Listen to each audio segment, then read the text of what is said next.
মা কি বানিয়েছো লাঞ্চে? লাঞ্চে আজকে বন্ধুরা আছে দেখো, সব থেকে প্রথমে আগে তোমাদের সঙ্গে বলে নিই যে এতদিন তোমাদেরকে খাবারটা দেখাতে পারিনি সেরকম করে, কারণ আমার মোবাইল হারিয়ে গেছিলো বাড়িতে ফেরার সময় আসানসোল থেকে।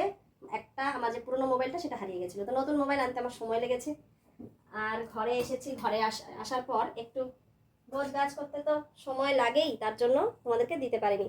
দেখো আজকের মেনুতে আছে ভাত, দেখো এটা ভাত, মেয়ের জন্য ইলিশ মাছ ভাজা, সঙ্গে আমি পাতে নিয়ে নিয়েছি লেবু, উচ্ছে ডাল, এটা ইলিশ মাছ দিয়ে ডাটা, কলা আর বেগুন এইসব মিশিয়ে একটা তরকারি করেছি।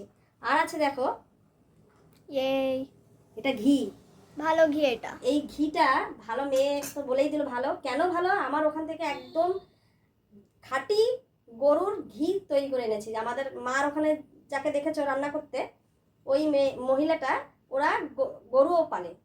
ওদের বাড়ি থেকে আমরা দুধ নিয়েছি, দুধ নেওয়ার পর আমার দেখলাম দুধটা ভালো লাগলো, ওর কাছেই আমি খাঁটি ঘি পাবো বলেছি। সত্যি ঘিটা খুব সুন্দর দিয়েছে, মানে এত সুন্দর ঘি আমি এখনো অবধি খাইনি। আমি ছোটোবেলায় খেয়েছি, বাড়িতে মা বানাতো, ওই ছাড়া সেই গন্ধটা আমি আবার এই ঘি থেকে পেয়েছি। আমি আবার 2 থেকে 2.5 কিলো ঘির অর্ডার দিয়ে এসেছি, যে যখন নেক্সট দুধ অর্ডার দিয়েছো? হ্যাঁ, দুধ দুধ তো, হ্যাঁ দুধ আছে, দুধ কন্টিনিউ থাকবে।